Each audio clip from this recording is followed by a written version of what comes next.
I'm Alex, 40M, and I never thought I'd be writing this.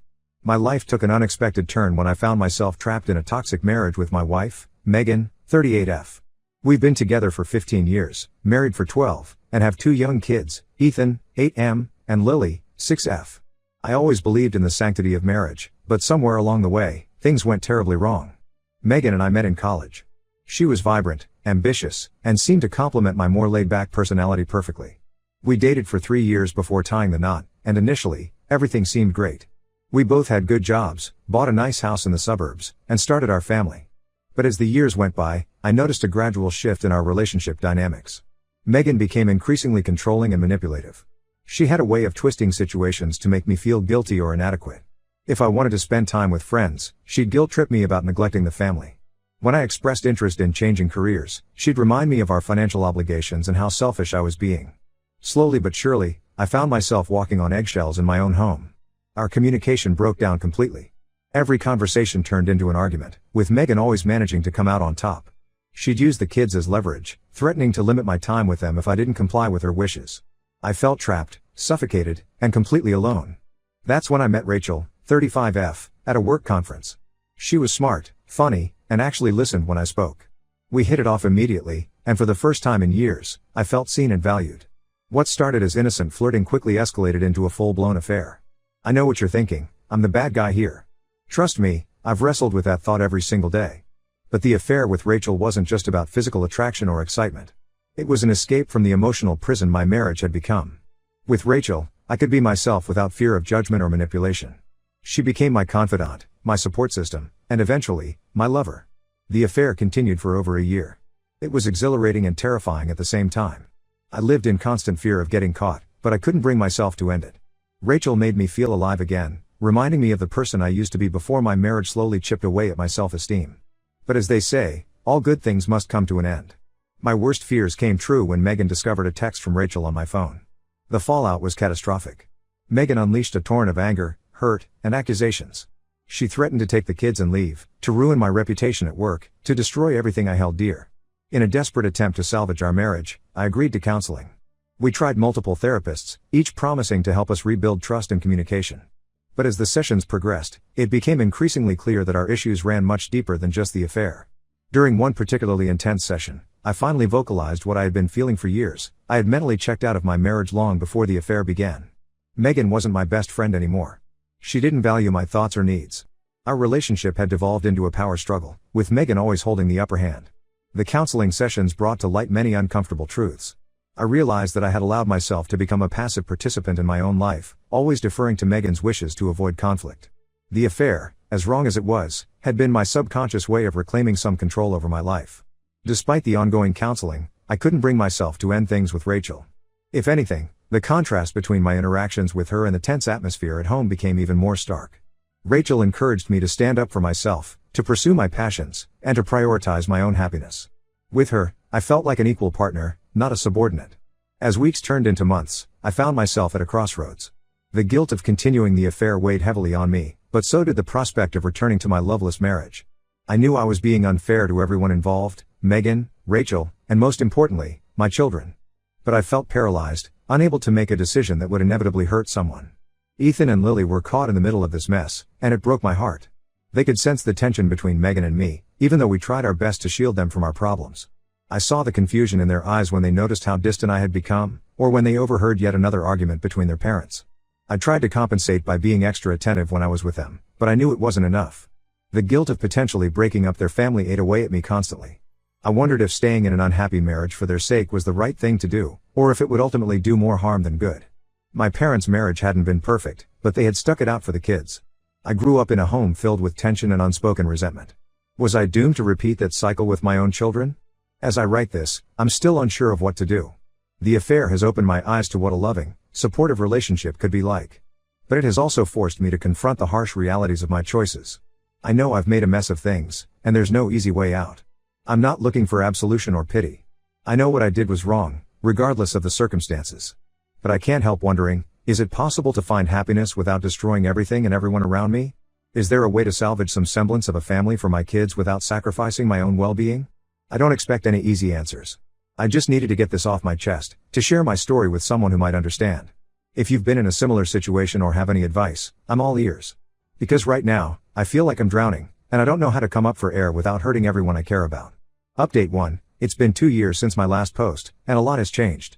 After months of agonizing over my decision, I finally gathered the courage to file for divorce from Megan. It was one of the hardest things I've ever done, but looking back, I know it was the right choice for everyone involved. The divorce process was messy and emotionally draining. Megan didn't take it well at first, alternating between rage and desperate attempts to convince me to stay. She used every manipulation tactic in her arsenal, guilt-tripping me about the kids, threatening to ruin my reputation, and even trying to turn my own family against me. There were moments when I almost gave in, when the familiar pull of her influence nearly overcame my resolve. But I stood my ground. I had spent too many years being a passive participant in my own life, and I was determined to take control this time. I enlisted the help of a good lawyer and focused on ensuring a fair settlement, especially regarding custody arrangements for Ethan and Lily. The kids. God, telling them was the worst part. Ethan, at 10, seemed to understand on some level. He had been quiet and withdrawn for months, sensing the tension between Megan and me. When we sat him down and explained that we were getting divorced, he just nodded solemnly and asked if he'd still get to see both of us. Lily, on the other hand, was confused and upset. At 8, she couldn't quite grasp why Daddy wouldn't be living with him anymore. Her tears nearly broke my resolve, but I knew that staying in an unhappy marriage would ultimately hurt them more in the long run. Throughout the divorce proceedings, I continued seeing Rachel. She was my rock during those turbulent months, offering support and encouragement when I felt like giving up. However, our relationship wasn't without its challenges. The stress of the divorce and the guilt over how our affair had started took its toll. We had to work hard to build trust and establish a solid foundation for our relationship beyond the initial excitement of the affair. As for Megan, she didn't make things easy. She spread rumors about me at work and among our mutual friends, painting me as the villain who abandoned his family for a younger woman. Some people believed her, and I lost a few friends in the process. But those who really knew me understood that the situation was far more complex than Megan's version of events. Despite the challenges, I don't regret my decision to end my marriage. The past 2 years have been a roller coaster of emotions, but I've finally found the happiness and peace that eluded me for so long. Rachel and I got married 6 months ago in a small, intimate ceremony. Our relationship isn't perfect, we still have our disagreements and challenges, but it's built on mutual respect, open communication, and genuine affection. She truly is my best friend and partner in every sense of the word. My relationship with my kids has evolved too. Initially, there was some distance, especially with Ethan. He was angry and hurt, and I don't blame him. But over time, as he saw how much happier and more engaged I was, he started to come around. We have our guy time every other weekend, playing video games or working on science projects together. Lily took less time to adjust. She adores Rachel and loves having 2 mommies to spoil her. Co-parenting with Megan remains a challenge. She still tries to manipulate situations to her advantage, but I've learned to set boundaries and stand my ground. We communicate primarily through a co-parenting app, which helps keep things civil and documented. It's not ideal, but it's workable, and the kids seem to be adjusting well to the new normal. Looking back, I realized that the affair was both a symptom of my unhappy marriage and a catalyst for much-needed change.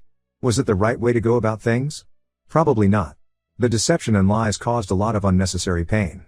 If I could do it all over again, I would have found the courage to end my marriage before starting a new relationship. But I can't change the past, only learn from it and move forward. To those who might judge me harshly, I understand. Infidelity is a painful, destructive force. But I also want to say this: sometimes, what looks like a simple case of cheating on the surface is actually a complex web of emotional neglect, manipulation, and personal growth. It's easy to see things in black and white, but life is rarely that simple. I'm not proud of how I handled things, but I am proud of the person I've become. I'm a better father, a more attentive partner, and a happier human being. My kids are seeing what a healthy, loving relationship looks like, and I hope that will serve them well in their own future relationships. To anyone stuck in a toxic marriage, wondering if there's light at the end of the tunnel, there is. It's not an easy journey, and it will test you in ways you never imagined. But you deserve happiness and respect. Don't waste years of your life trying to fix something that's fundamentally broken. Sometimes, the bravest thing you can do is walk away and start over. Update 2. It's hard to believe, but another 3 years have passed since my last update. Life has a way of flying by when you're not miserable, I guess. I'm now 45, and a lot has changed, some for the better, some. Well, let's just say life always has a few curveballs up its sleeve. First, the good news: my marriage to Rachel, 40F, is still going strong. We've settled into a comfortable rhythm, balancing our careers, our relationship, and our blended family. Rachel has become an amazing stepmom to Ethan, 13M, and Lily, 11F, always there to offer support but never trying to replace their mom. Watching her build her own unique relationships with my kids has been one of the most rewarding experiences of my life. Speaking of the kids, they've grown so much, both physically and emotionally. Ethan is now in his first year of high school, all gangly limbs and teenage attitude. He's passionate about computer programming and spends hours coding in his room. Sometimes I worry that he's becoming too introverted, but Rachel reminds me that it's just a phase and that he needs space to explore his interests. Lily, on the other hand, is a social butterfly. She's in middle school now and seems to have a new best friend every week. She's taken up dance classes and is constantly practicing routines in our living room. It's a joy to see her confidence growing, especially considering how shy she was during the divorce. Now, for the not-so-great news, my relationship with Megan, 43F, has taken some unexpected turns. About a year ago, she got remarried to a colleague from her work, Mark, 46M. At first, I was genuinely happy for her. Despite our past, I wanted her to find happiness and stability, especially for the sake of our kids. However, things quickly took a bizarre turn. Ethan came home one weekend and casually mentioned that Megan and Mark were having a lot of arguments. He overheard Megan accusing Mark of not caring about her needs and manipulating her into doing what he wanted. Sound familiar? It was like listening to a replay of our own marriage. I tried not to get involved, but it was hard to ignore the parallels. Megan seemed to be falling into the same patterns that had destroyed our marriage, only this time, she was casting herself as the victim. It was surreal and, I'll admit, a little vindicating to see her struggles from the outside. But here's where things get complicated. Megan has started a smear campaign against me. She's been telling anyone who will listen that I was a terrible husband and father, that I neglected her and the kids, and that my affair with Rachel was just the tip of the iceberg of my bad behavior. She's even tried to poison the kids against me, telling them stories about how I supposedly mistreated her during our marriage. It's frustrating and hurtful, especially because I've worked so hard to maintain a civil co-parenting relationship for the sake of our children. I pay my child support on time, never miss a scheduled visitation, and have even been flexible when Megan needed to switch days. But now, she's trying to rewrite history, casting herself as the long-suffering martyr and me as the villain. The kids, thankfully, seem to see through most of it. Ethan, in particular, has called his mom out on her behavior a few times. He remembers the tension and unhappiness of our marriage and knows that things weren't as black and white as Megan is trying to paint them.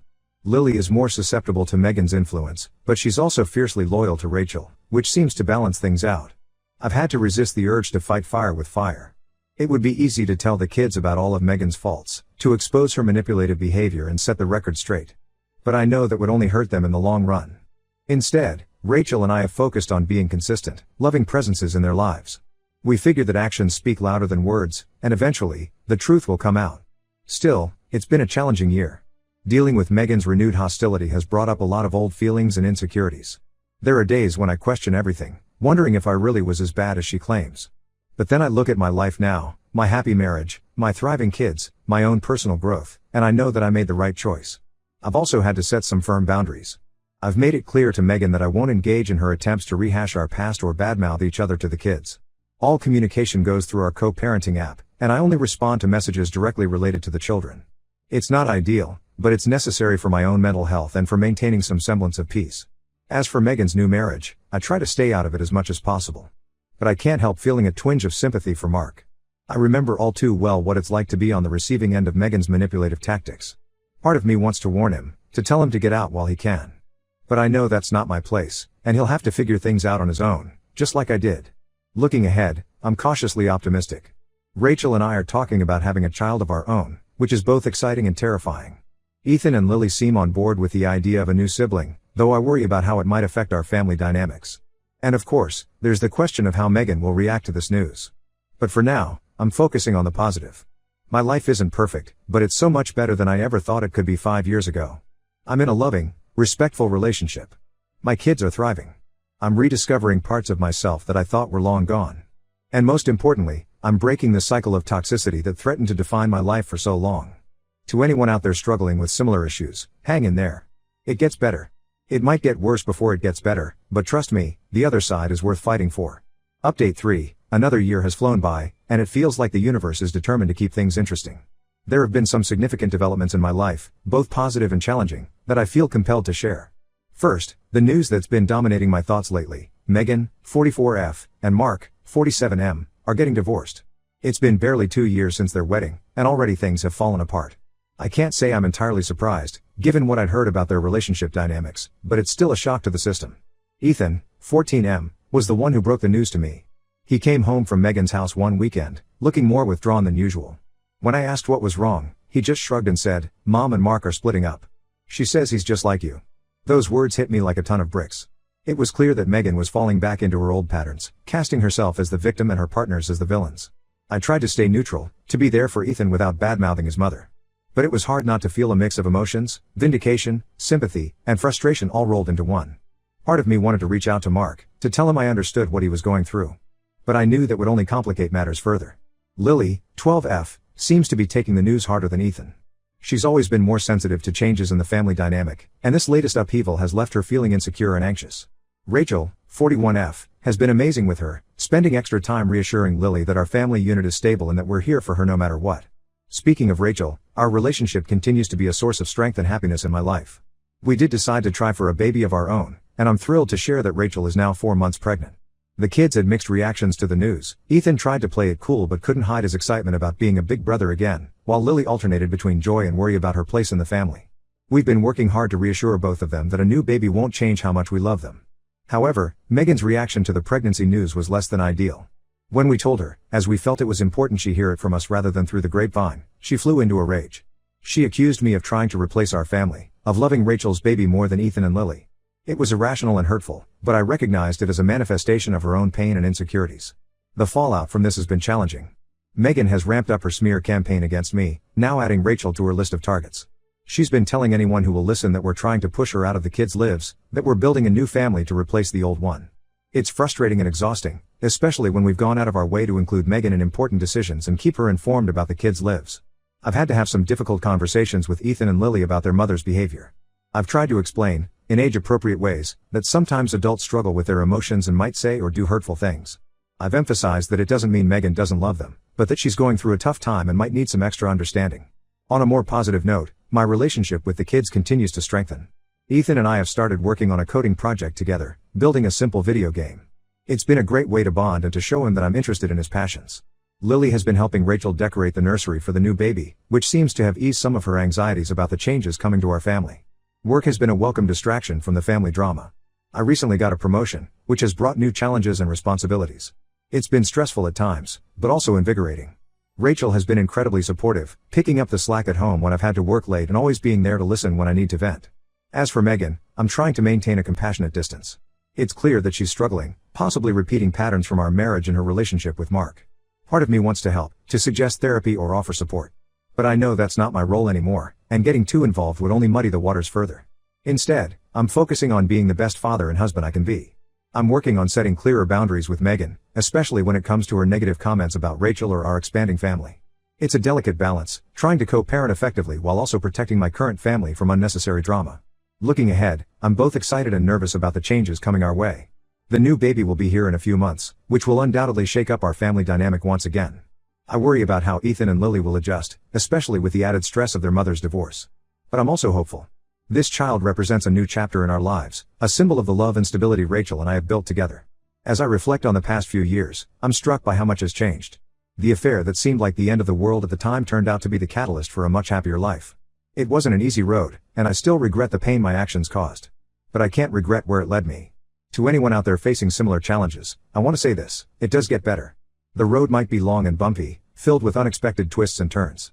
But if you stay true to yourself, prioritize your happiness and the well-being of your children, and surround yourself with love and support, you can weather any storm. As for me, I'm looking forward to this next chapter of my life. It won't be perfect, life never is, but I'm ready to face whatever comes my way, with Rachel by my side and my children in my heart.